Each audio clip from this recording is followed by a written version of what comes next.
Se disputa el segundo partido de la fase de grupos del Mundial de Chile 62 y Pelé acaba de notar un fuerte pinchazo en el muslo. O'Reilly es un competidor insaciable y trata de continuar, pero el dolor es demasiado profundo y finalmente tiene que abandonar entre lágrimas el césped del estadio Sausalito de Viña del Mar. El diagnóstico es cruel. Sufre un importante desgarro muscular y no solo se pierde el resto del torneo, sino que también dice adiós a la Copa Libertadores. Brasil, con un Garrincha estelar, se acaba haciendo con el título y Pelé lo celebra con una idea rondando en su cabeza. No sabe cómo, pero confía en recuperarse a tiempo para llevar a su amado Santos a la consecución de su primer título de la máxima competición continental de clubes. Hoy, en Café Karlovich, os traemos la Libertadores de 1962.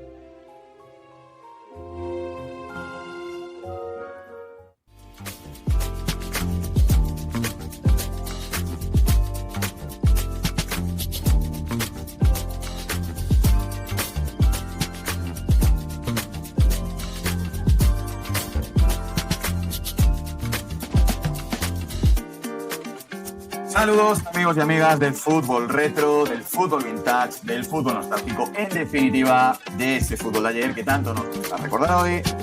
Y saludos, bienvenido a Santa Claus de este Café Karlovich, Marcos Rojo, que nos trae historias en forma de regalos. ¿Qué tal, Marcos? ¿Cómo estás? ¿Qué tal, Tony? Todavía hay que esperar unos días para que venga el verdadero Santa Claus, pero sí que estamos de aniversario, eso lo tenemos que decir. Creo que hay una cierta sensación de orgullo aquí en el ambiente porque el día 7 de diciembre, y estamos grabando a día 20, cumplimos un año en antena, cumplió un año este proyecto de Café Karlovich. Y bueno, desde ese primer capítulo en el que os hablamos del Bayern de Múnich y el Borussia de Dortmund, nos trajimos también la historia de Di Stéfano con las medias de mujer. Desde ese momento, pues hemos traído casi semanalmente, a veces incluso 2 veces por semana, capítulos muy variados de rivalidades, de goles, de estadios, de, bueno, tu sección favorita también, ¿no? De relatos Relatos, salvajes, grandes relatos. once de gala. Oye, hay una colección, os animo a buscar, hacer un poco de scroll en el canal y ver también esos capítulos antiguos. Iréis viendo también cierta evolución en nuestra manera de hablar, en nuestra manera también de, bueno, de los equipos incluso, que hemos mejorado los equipos de grabación desde ese momento. Es curioso cuando uno va a esos primeros capítulos. Y nada, pues simplemente felicitarnos Exacto, ¿no? por este aniversario y deciros que, bueno, Gracias que gracias igualmente también. Y sí, señor, más de 60 episodios en este primer año. La verdad, con cosas que yo creo que están, bueno, con invitados ilustres y especiales, cosa que desde luego hemos celebrado bastante en privado, porque era algo que a lo mejor nos parecía inalcanzable, ¿no? Tiempo atrás. Y mira, la verdad que hemos tenido la suerte de contar pues una leyenda del fútbol como Rubén Cano, con grandes del periodismo como Tony Padilla, por ejemplo, también. La verdad que ha sido, bueno, un gran primer año, pero prometemos seguir dando guerra bastante más tiempo. No acabamos aquí. Y muestra de ello es esto, ¿no? Rivalidades con el que volvemos, un rivalidades que ya tenía una importancia vital en el inicio del podcast. Y lo traemos con una competición y un personaje que, fíjate, Marcos, aunque parezca mentira, en el año que llevamos ya con nuestro podcast, aún no habían asomado la cabeza. Mira si habrá temas que tratar que hemos sido capaces de sobrevivir todo este tiempo sin ellos. Pues sí, Tony, porque si en el pasado capítulo que dedicamos al gol de Van Basten contra los soviéticos se asomaba Café Karlovich la Eurocopa, hoy lo va a hacer la Copa Libertadores. Deberíamos haberlo publicado hace un par de semanas, incluso algo más, también es verdad. Esa era la idea, ya que queríamos hacer coincidir nuestro timing con el de la actualidad, pero con todo esto del cambio de CEO, que tuvimos que hacer esos papeleos, ¿no? Para todos los cambios de la sociedad, pues estuvimos un poco liados. Y finalmente hemos tenido que esperar un poquito más para traeroslo, pero el día ha llegado y ahora solo falta que la espera pues haya merecido la pena. Teníamos claro que os traeríamos una final, pero tuvimos dudas de cuál traeros. Una de Independiente de Avellaneda, una de Boca, una de River, alguna del Sao Paulo, pero de repente nos vino a la cabeza que no era la Libertadores lo único que estaba faltando en el programa. También estábamos huérfanos de uno de los mayores mitos de la historia de nuestro deporte y de cualquier deporte. Nos referimos, claro está, al gran Edson Arantes do Nascimento, más conocido como Pelé. Ahí es nada. Así que hoy nos traemos la primera final que el Santos, su equipo de toda la vida, si exceptuamos, ¿no?, su paso por la MLS estadounidense, disputó en 1962 contra un poderosísimo Peñarol de Montevideo que buscaba su tercer título consecutivo, en la que era la tercera edición, de la que en esos primeros años 60 aún se conocía como Copa de Campeones de América. Nos vais a permitir, sin embargo, la licencia, ¿no?, por simple economía del lenguaje y porque, de lo contrario, meteríamos la pata en más de una ocasión, que nos refiramos a ella directamente como la Copa Libertadores. Aunque no fue hasta 1965, eso sí, cuando adoptó su actual denominación. Una final que, como veremos, ha pasado a la historia no solamente por la tremenda entidad de sus rivales, sino por la polémica en la que se vio envuelta. Creo que ya, Marcos, hemos creado suficiente hype, ¿no? Pero antes de comenzar con este relato, como siempre hacemos, veamos cómo era el mundo en ese año 1962 para dotar de contexto a este episodio histórico. Pues el 14 de mayo de ese año 62, el príncipe Juan Carlos de España se casa con Sofía de Grecia.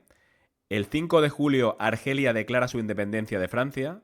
El 12 de julio, los Rolling Stones dan su primer concierto en el Club Marquis de Londres. El 31 de mayo es ejecutado en la horca Adolf Eichmann, uno de los arquitectos del holocausto nazi tras ser apresado en Argentina 2 años antes. El 5 de octubre los Beatles lanzan su álbum Love Me Do. El 16 de octubre comienza la crisis de los misiles en Cuba, que tiene al mundo en vilo durante 13 días por riesgo de una guerra nuclear entre Estados Unidos y la URSS. El 5 de agosto aparece muerta en su casa la actriz Marilyn Monroe, de solo 36 años.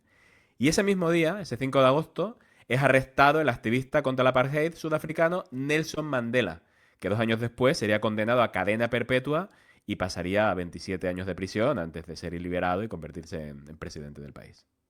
Un año de muchas preguntas de trivia, ¿eh?, por lo que veo a nivel geopolítico.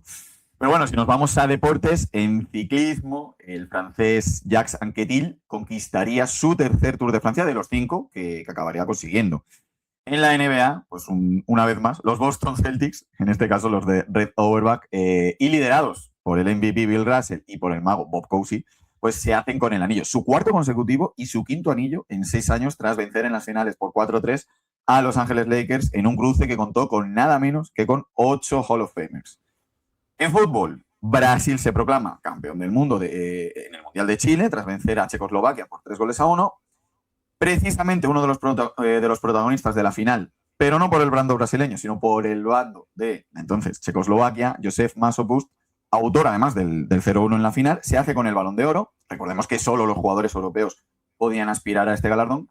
Y el Benfica, del entrenador húngaro Bela Gutmann, se proclama campeón de Europa por segunda vez consecutiva tras vencer en la final al Real Madrid por 5-3 con un estelar Eusebio. Que me disculpe Marilyn Monroe, pero creo que fue un gran año. Pues una vez analizado el año, vamos a hablar un poquito de la competición. Antes de analizar a Peñarol y a Santos, los dos contendientes, hagamos una breve introducción de lo que es la Copa Libertadores. Ya hicimos un especial de la Copa de Europa, no sé si nos animaremos también a hacer lo propio con la Libertadores, pero por si acaso tardamos en hacerlo, creo que no está de más dar una pincelada acerca de esta competición. Fue en 1958 cuando el entonces presidente de la Confederación Sudamericana de Fútbol, el brasileño José Ramón de Freitas, impulsó la creación de una competición que vería la luz en 1960 y que iba a enfrentar solo a los campeones nacionales de las federaciones sudamericanas. Y mientras en el fútbol europeo la competición continental de clubes precedió por un lustro a la de selecciones, en el caso de América fue al contrario, ya que la Copa América, bajo el nombre de Campeonato Sudamericano, llevaba disputándose nada menos que 44 años. Es una competición que, siguiendo los paralelismos con la Copa Europa, que fue precedida por la Copa Latina o la Copa Mitropa, también tuvo antecedentes en el continente.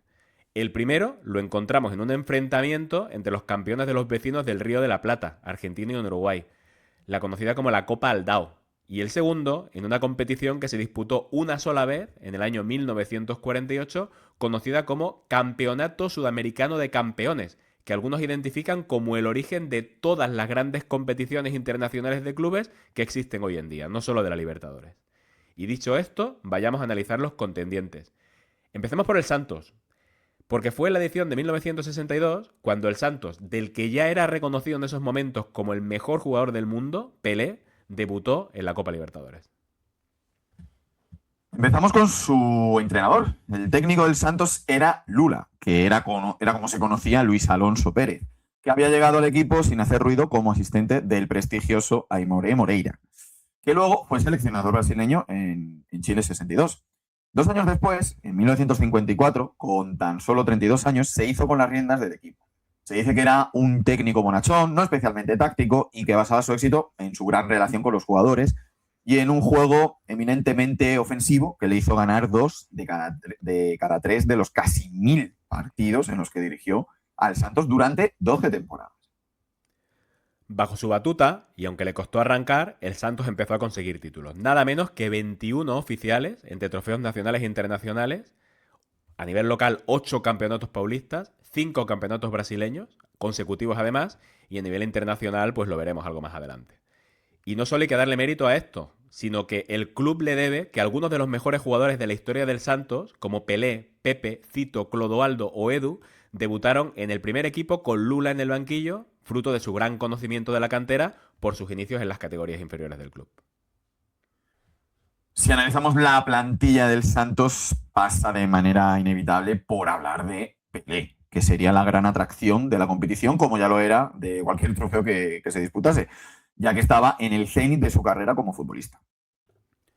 Un mes y medio antes de esta final, la estrella brasileña estaba levantando en el Estadio Nacional de Chile la Copa Jules Rimet, que coronaba a la selección brasileña campeona del mundo por segunda vez consecutiva tras el título conquistado 4 años antes en el Mundial de Suecia. Si bien esta vez no fue la estrella de su selección, sino que cayó lesionado a las primeras de cambio y no pudo disputar más que los 2 primeros partidos, Mané Garrincha fue la estrella de ese campeonato del mundo y Amarildo, el sustituto de Pelé, fue el mejor lugarteniente de Mané. Si Pelé estaba en forma, como muchos años más tarde diría Valdano de Ronaldo Nazario, el Santos atacaría con una manada. Pero no estaba solo. Hasta 3 titulares con la Brasil campeona del mundo lo acompañaban. Hablamos del portero Gilmar, probablemente el mejor guardameta de la historia del país. El elegante defensa Mauro Ramos, que fue el que levantó la Copa Jules Rimet del 62, imitando el gesto de Bellini, que 4 años antes había levantado el trofeo por encima de su cabeza, cuando antes no se hacía, simplemente se mostraba. Bellini fue el primero que lo levantó por encima de la cabeza, Mauro repitió ese gesto. Y el centrocampista Cito, el sheriff del equipo, que la selección brasileña se convirtió en el mejor socio y en el medio del campo del legendario organizador Didi. Y junto a ellos, en un equipo que destacaba por su gran capacidad goleadora, los compañeros inseparables de Pelé. El extremo derecho Dorval, el extremo izquierdo Pepe y el goleador Coutinho, todos ellos internacionales con Brasil, aunque normalmente a la sombra de los Garrincha, Zagallo, Amarildo o Baba. Vamos ahora con el otro protagonista de estas rivalidades, Peñarol. Fue el campeón, como hemos dicho antes, de las 2 primeras ediciones de la Libertadores. En la primera venciendo en la final al Olimpia de Asunción paraguayo y en la segunda al Palmeiras. Equipo que este año justo acaba de caer derrotado ante el Flamengo de Felipe Luis en esta gran Libertadores. La primera victoria le había dado la oportunidad de ganar la Copa Intercontinental, pero cayó derrotado ante el Real Madrid de Di Stéfano y Puskás. Y ya en la segunda se llevaron el trofeo tras vencer a Benfica en el partido de desempate disputado en el Estadio Centenario de Montevideo. Por experiencia en la competición y como vigentes bicampeones, pues partían ligeramente como favoritos, pero había que tener mucho cuidado con un Santos que contaba en sus filas con el mejor jugador del mundo y representaba al país que en ese momento marcaba el rumbo en el continente americano. Los entrenaba el que había sido el técnico rival en esa final del Intercontinental del 61 contra el Benfica, el húngaro Bela Gutmann. Un húngaro entrenando en el fútbol uruguayo, la verdad es que suena extraño, más aún en los 60. Se puede esperar que detrás de ello hay una curiosa historia y en efecto la había. Gutmann era el entrenador de moda en Europa tras ganar las Copas de Europa del 61 y del 62 con el club Lipoeta y tan fuerte se vio que reclamó una subida de sueldo importante. Pero el presidente del Benfica, Antonio Cabral, se lo negó. Y el húngaro se marchó maldiciendo al club con una frase que aún pesa. No volveréis a ganar una Copa Europea en 100 años. Yo, Tony, no creo en las maldiciones, pero ya 63 años han pasado y el Benfica sigue sin mojar tras 8 finales disputadas en distintas competiciones europeas desde entonces. Algo habrá, algo habrá. El club elegido por Gutmann tras su traumática salida de Lisboa fue Peñarol. A diferencia de Lula, el húngaro sí que era un entrenador, obviamente, acusadamente táctico. que había bebido de diversas fuentes, entre ellas la del propio fútbol brasileño, ya que entrenó al Sao Paulo en la 57-58, club en el que curiosamente había coincidido con el defensa del Santos, Mauro Ramos. Su famoso 4-2-4, el sistema que más utilizó, venía de esta etapa en tierras brasileñas. Goodman había llegado justo a tiempo para disputar las semifinales de la Libertadores con el gran rival de Peñarol, el Nacional de Montevideo, y lo cierto es que cayó de pie y consiguió que su equipo comenzara su etapa como un auténtico tiro. Goodman se encontró de repente al frente de un equipo muy competitivo, con la garra y el espíritu que siempre ha acompañado al fútbol uruguayo, pero no exenta de calidad. Si a esos factores se los cruzaba con unos conocimientos tácticos aventajados, por mucho que el Santos tuviera más calidad, Peñarol podía convertirse en un equipo casi inexpugnable y tendría serias opciones de hacerse con el título. Una de las estrellas del equipo era Alberto Spencer, un ecuatoriano de 24 años que había llegado con apenas 21 procedente del fútbol de su país para convertirse en un goleador implacable. Spencer era potente y un gran definidor, con los pies, con ambos pies, pero especialmente con la cabeza. No en vano lo apodaban Cabeza de Oro. Había fichado por Peñarol en el 59 y además tenía una relación muy especial con la competición, hasta el punto de que aún hoy sigue siendo el máximo goleador histórico de la misma. Los uruguayos esperaban no notar que habían perdido un año al joven extremo Luis Cubilla, uno de los mejores delanteros de la historia de Uruguay, que había puesto rumbo a España para jugar en el Fútbol Club Barcelona. Para sustituirlo, ficharon a Julio César Abadi, el hijo pródigo, precisamente el jugador cuyo hueco había tapado el propio Luis Cubilla, cuando Abadi decidió probar suerte en el fútbol italiano. Pero su contratación llegó demasiado tarde para las semifinales y su participación en una eventual final estaba en duda por falta de acoplamiento y de forma. Junto a ellos y a Spencer, dos grandes atacantes, el uruguayo Pepe Sasía y el peruano Juan Joya, ambos procedentes de la Liga Argentina, el primero desde Boca y el segundo, ¿desde dónde si no? Desde River. Sasía era un delantero muy fuerte, un ariete al uso, mientras que a Joya lo ficharon como delantero centro, pero para poderse alinear con Sasía, el entrenador, el mito del fútbol charrúa, Héctor Escarone, en ese momento, lo había colocado en la banda izquierda, aprovechando la gran velocidad de Juan Joya. Y de ahí no se movió en los 8 años que iba a defender la camiseta del Peñarol. Pero no era la delantera la única línea fuerte de Peñarol, ya que en el medio del campo encontramos a la otra gran figura, el uruguayo Pedro Rocha, de solo 19 años en ese momento, pero que ya daba muestras de una personalidad y una calidad que lo iban a llevar a disputar 4 mundiales con la selección de su país entre el 62 y el 74. Rocha formaba tándem en el centro del campo con otra leyenda, el sobrio Tito González, capitán y jugador con más partidos de la historia de Peñarol. En la defensa, una línea dura, tanto por bajo como por alto, mandaba el paraguayo Juan Lezcano, al que habían fichado del Olimpia de Asunción tras derrotarlos en la final de la Copa Libertadores del 60, y en la portería, otro mito del club, el sobrio Luis Maidana.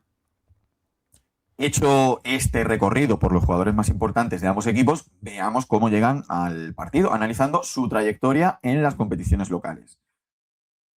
Empezamos por el Santos. El conjunto brasileño viene de ganar su estadual, el Campeonato Paulista, y de llevarse la Taça de Brasil, una competición creada en 1959 en ausencia de un campeonato brasileño propiamente dicho, precisamente para dilucidar cuál de los campeones estaduales disputaría la Libertadores. Sería la primera de las 5 consecutivas que conseguirían los chicos entrenados por Lula. Mientras, Peñarol estaba inmerso en su primer quinquenio de oro, que le llevaría a proclamarse campeón de la Liga Uruguaya 5 veces consecutivas entre el 58 y el 62.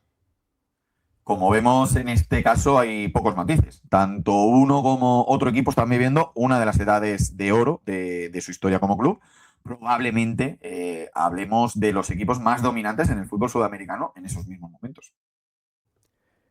Analicemos ahora la trayectoria de cada equipo antes de llegar a la final, que se va a disputar a ida y vuelta, como era habitual en aquellos años. El formato de la Copa es curioso. 3 grupos de 3 equipos cada uno, con partido de ida y partido de vuelta. El campeón de cada grupo se clasificaba para las semifinales. Así que 3 grupos, se clasifica el campeón, falta uno, podemos pensar. Pero no, porque a la Copa América de Vela, y a lo que fue también la Copa Davis en su momento, el campeón de la edición anterior entraba directamente en semifinales. Curioso cuanto menos, como también lo era que el campeón no fuera el representante de su liga en este caso. Es decir, Peñarol no era el representante de Uruguay, sino que la CONMEBOL era la representada por el Peñarol, y Uruguay tenía una segunda plaza que fue a parar al segundo clasificado de la Liga Uruguaya. Por lo cual, en esa Libertadores disputarían la competición 2 equipos uruguayos. El Santos iba a quedar encuadrado en el grupo A, con el campeón paraguayo, el Cerro Porteño, y el campeón boliviano, el Deportivo Municipal de La Paz. Se jugarían 4 partidos en formato express, todos en febrero. Así que, pues, te puedes imaginar, Marcos, una lesión o baja forma durante ese mes de cualquier jugador clave podría resultar decisiva. Veremos que, sin ir más lejos, no iba a ser el mejor mes de la carrera de Pelé. El Santos iba a debutar en un estadio del que ya os hablamos en el capítulo dedicado al gran Xavier Azcargorta, el Hernando Siles de La Paz. Eran superiores en calidad técnica los bolivianos, pero ya sabemos que la altura puede jugar malas pasadas. Y a punto estuvo de hacerlo, porque el partido fue de locura. Continuas alternancias en el marcador y un 3-4 final con remontada incluida gracias a los 2 goles en el 78 y en el 80 de Pagao y de Tite. 2 invitados especiales en un partido en el que ni Pelé ni su mejor socio, Coutinho, pudieron brillar. El siguiente partido se iba a disputar en Vila Belmiro, el estadio de Santos. Poca historia en este caso, en un encuentro que acabó con goleada para los brasileños, 6-1, con dobletes de Pagao y de Dorval. Tocaban ahora los 2 partidos contra el campeón paraguayo. La ida, disputada en Asunción, fue dura, y aunque el Santos adelantó por medio de Dorval, el Cerro Porteño acabó empatando. La vuelta en Vila Belmiro, sin embargo, fue una fiesta. Un empate bastaba para sellar la clasificación para semifinales, pero el Santos literalmente barrió a los paraguayos y venció por 9-1 en un partido que llegó a estar empatado y en el que Pelé por fin se estrenó con un doblete. Las semis las disputaría contra el campeón chileno, la Universidad Católica. Aunque los brasileños eran favoritísimos, los chilenos demostraron que el tercer puesto de la selección mundial en el Mundial 62 no había sido un espejismo y plantaron cara. Y no iba a estar Pelé, que arrastraba la lesión que le había impedido jugar en el Mundial. Se esperaba que Pagao, que había hecho una buena fase de grupos, pudiera reemplazarlo bien, como había hecho Amarildo en el Mundial. Pero era imposible que una ausencia de tal magnitud pues no se notara. 1-1 en el partido de ida disputado en el Estadio Nacional, con gol del defensa Lima, que adelantó a los brasileños, y empate a cargo del argentino Juan Nawaki. Y en la vuelta, un solitario gol del doble campeón del mundo, José Eli, de Miranda, Fito, daba el pase al Santos a su primera final en su primera participación en la Libertadores. Esperaba rival que seguro sería uruguayo y de Montevideo para más Inri, pero aún no se había decidido cuál iba a ser.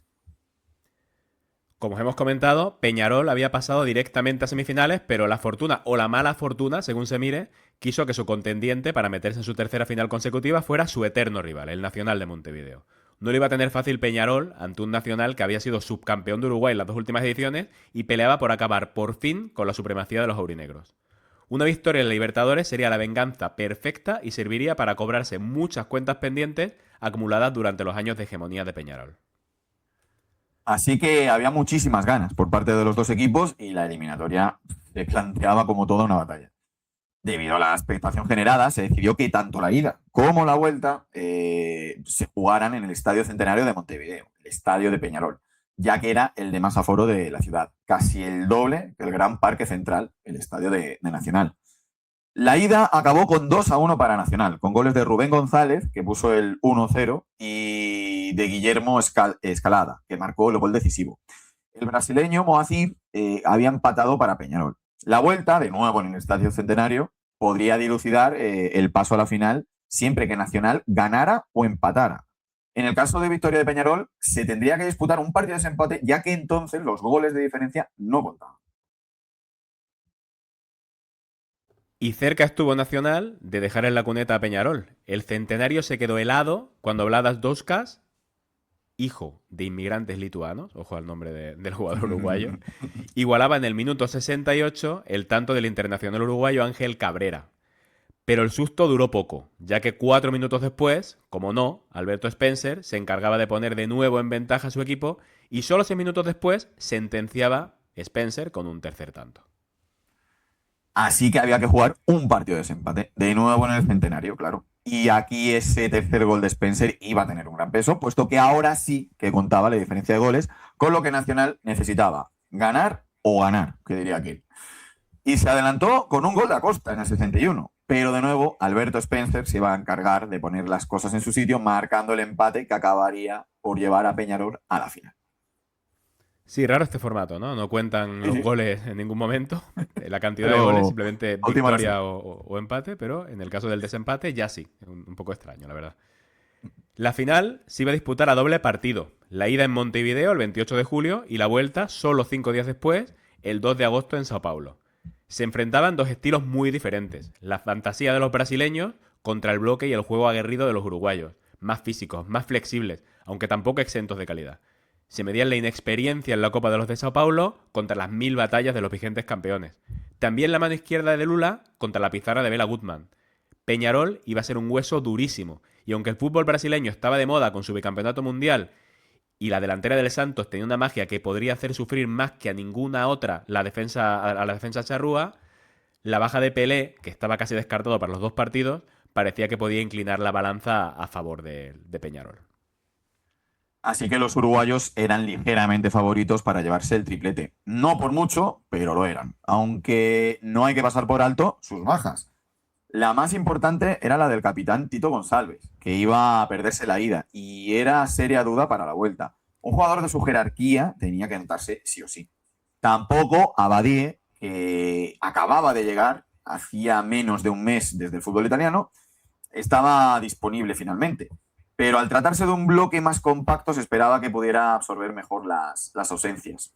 Si te parece, Marcos, vamos con el partido de ida, que como hemos dicho, se jugaría en el Estadio Centenario de Montevideo, que pese al frío de julio presentaba una buena entrada, con casi 50.000 espectadores.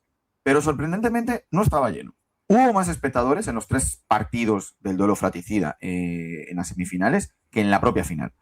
Lo que nos da también una idea de que igual la Libertadores aún no estaba tan arraigada en el corazón de los aficionados como la propia rivalidad local. Bela Gutmann, para este partido, decidió dar entrada al ofensivo Ángel Cabrera en lugar de su capitán, mientras que Lula alineaba, como se esperaba, a Pagao en lugar de a Pelé. El partido empezó con sorpresa, con gol tempranero del número 10 del Santos esa noche, el delantero Coutinho, en el minuto 5, tras un remate de primeras tras recibir un balón dentro del área que sorprendió al portero Maidana. A partir de ese momento, Peñarol se hizo con el mando del partido y comenzó a crear oportunidades, sobre todo por alto, uno de sus puntos fuertes, pero Gilmar, el portero brasileño, estuvo impecable y desesperó a los delanteros uruguayos. El segundo mazazo llegó al borde del descanso con un segundo gol del mismo protagonista, de Coutinho, que en este caso no remató de primera, sino que dejó sentado a su defensor con un recorte dentro del área antes de fusilar a Maidana. Dos picotazos de un gran delantero que dejaban heridos de muerte a los de Gutmann. Ya en la segunda parte, en el minuto 77, Spencer aprovechó un pase cruzado para rematar de primeras con el exterior dentro del área y batir a Gilmar. Pero no hubo más goles. El Santos se llevaba el partido de ida y trastocaba los planes de los uruguayos, que en sus dos finales anteriores se habían hecho fuertes en casa y habían rascado un empate fuera para hacerse con los títulos. Aquí habría que cambiar de plan. La vuelta se iba a disputar en el Vila Belmiro de Sao Paulo, ante 15.000 espectadores, un estadio mucho más pequeño que el Centenario. Pero bueno, era la capacidad del estadio. Peñarol necesitaba devolver el golpe para seguir vivo, ya que un empate daría el título a los brasileños. A pesar de contar de nuevo con la baja de Pelé, el optimismo en las filas del Santos y entre sus aficionados había subido mucho y ya se veían campeones, aunque no lo quisieran reconocer en público. No tenían a su estrella, pero confiaban en que de nuevo Coutinho lo llevara a la gloria con la ayuda de los Dorval, Pepe, Gilmar y los otros grandes jugadores del Santos. Por parte de Peñarol, González entraba en la convocatoria, pero aún no estaba para salir como titular.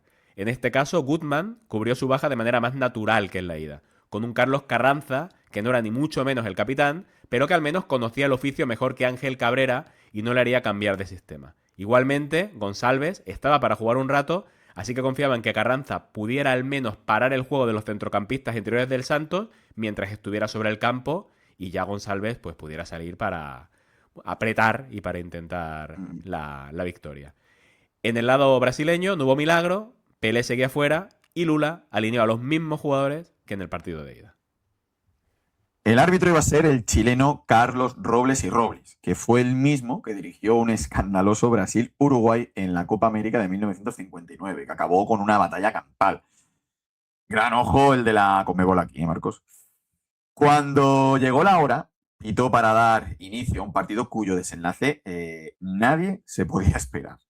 Hablamos del que probablemente siga siendo el partido más accidentado y, por qué no decirlo, bochornoso de la historia de la competición. Se adelantaron los uruguayos con gol, como no, de Alberto Spencer en el minuto 14, el que era su quinto gol del torneo en 5 partidos.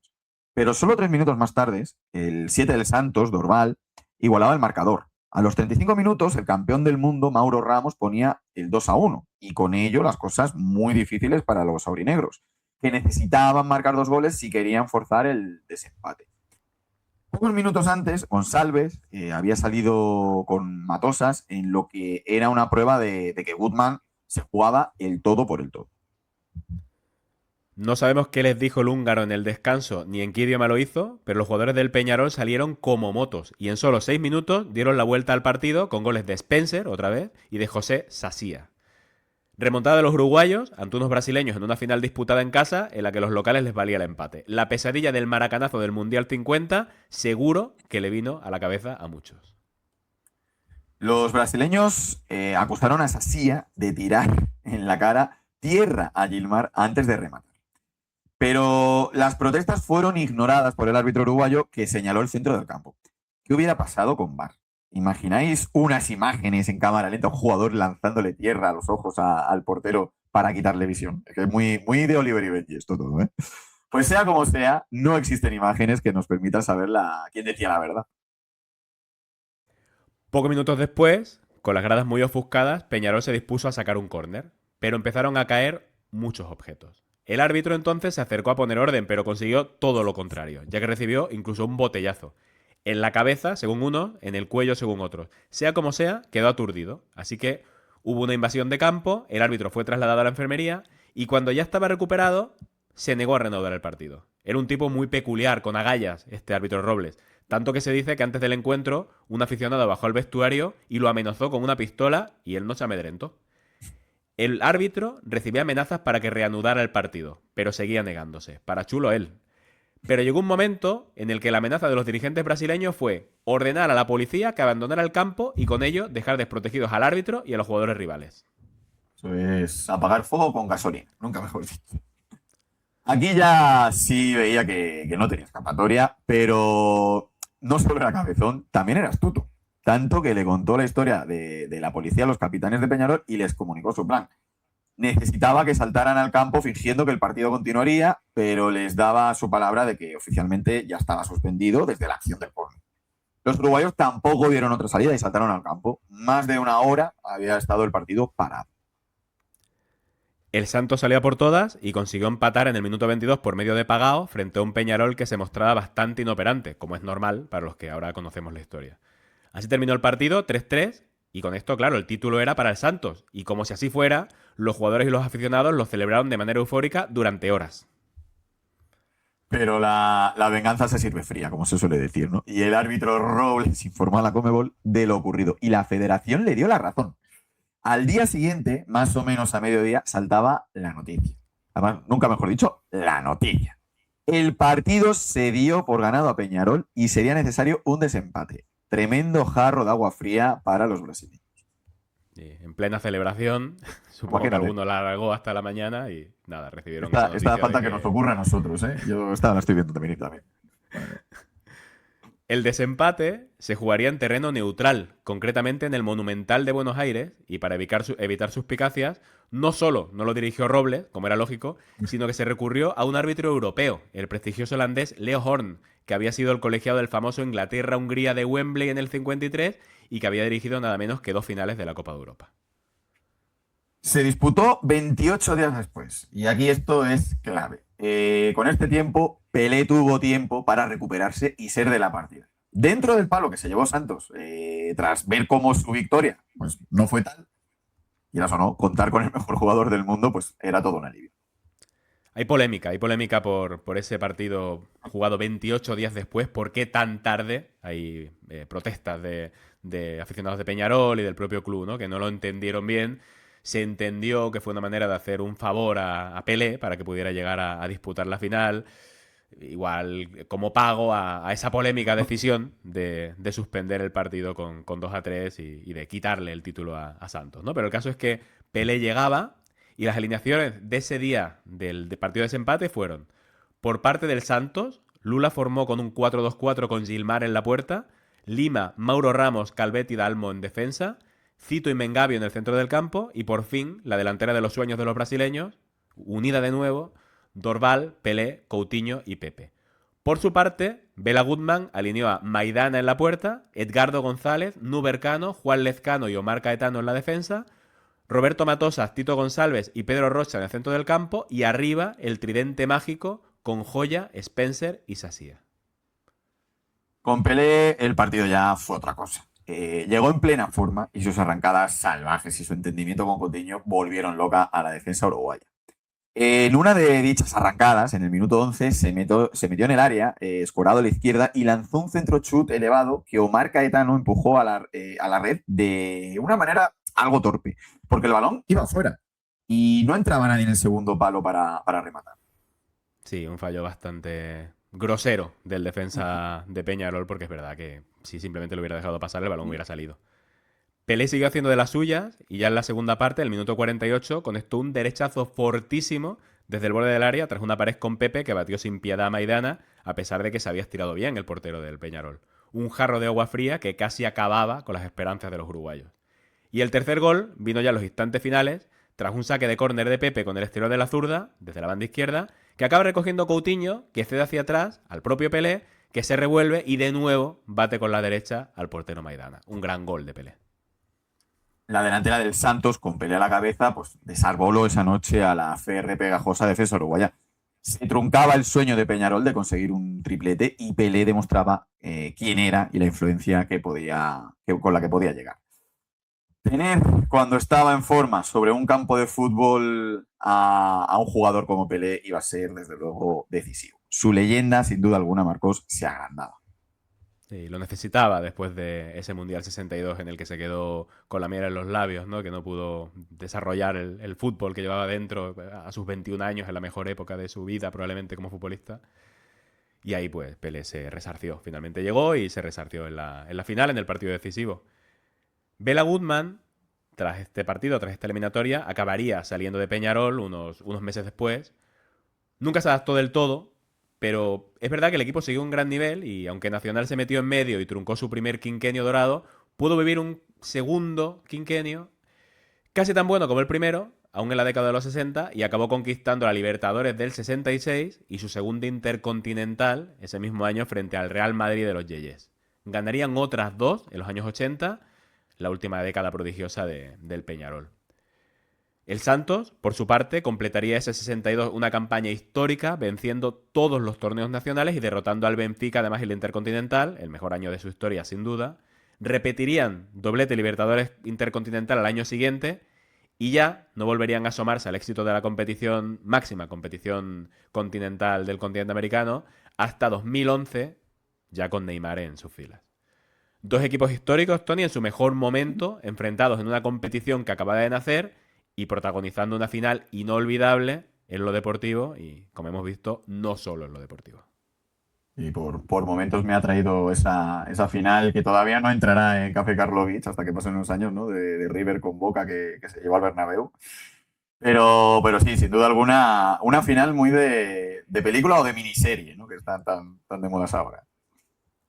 Sí, sí. Falta poco, falta poco. Unas campañas más de Café Karlovich y llegamos a ese River Boca que Sí, sí, sí, a sí. buen seguro, será un capítulo estupendo por la dimensión, ¿no? que tuvo esa final en el Bernabéu. Pues sí, pues una gran historia y sobre todo un placer traer por primera vez al gran Pelé a nuestro Café Karlovich, a nuestras rivalidades en este caso. Aparecerá más en próximos episodios y más con un mundial en el horizonte. Vamos preparando cositas, pero bueno, poquito a poco iremos desvelando. Marcos Rojo, muchísimas gracias. Una semana más. Nada, Tony, un placer. Como dices, Pelé se ha asomado hoy, pero volverá a Café Karlovich y conoceremos muchas más historias de este pedazo de jugador. Y nada, un placer y puede ser creo que puede ser el último capítulo que grabemos durante este año 2025, así que también nos gustaría despedirnos durante unos días de nuestros oyentes y de nuestras oyentes. Y bueno, agradeciendo muchísimo el seguimiento y la aceptación que están teniendo nuestros capítulos. Esperamos que muchos y muchas se unan a nuestro canal, a nuestro proyecto durante el año que viene, incluso en los últimos días de este año. No tenemos ningún problema porque alguien se suscriba durante los últimos días de este año. Y nada, un auténtico placer y deseando con muchísima ilusión preparar nuevas historias. Así es. Y vamos, simplemente sumarme a esa gratitud hacia nuestros amigos que forman esta gran comunidad de Café Karlovich. Desearos a todos, obviamente, que paséis unas felices fiestas en estos días tan señalados. Este año nos dejan sin Boxing Day. Por cierto, aprovecho para recordar capítulo que hicimos especial hace un año sobre el Boxing Day. Este año que no vamos a tener, pues bueno, podemos cubrir un poquito ese hueco, ¿no? Para los que tanto nos gustaba ponernos el 26 la tele y ver Premier a saco, pues por lo menos tener un pequeño recuerdo. Y como decimos, muchas gracias a todos vosotros. Siempre ya sabéis que podéis apoyar el proyecto. Nos podéis seguir en nuestras redes sociales, en X, en Instagram, @Café Karlovich, en nuestra plataforma de YouTube. Ya sabéis, seguirnos, suscribiros, campanita, like, compartidlo, comentarios, son todos bienvenidos. Y en nuestras plataformas de podcast, Apple Podcasts, iVoox y Spotify. Y recordad que esta noche juega el Trinche.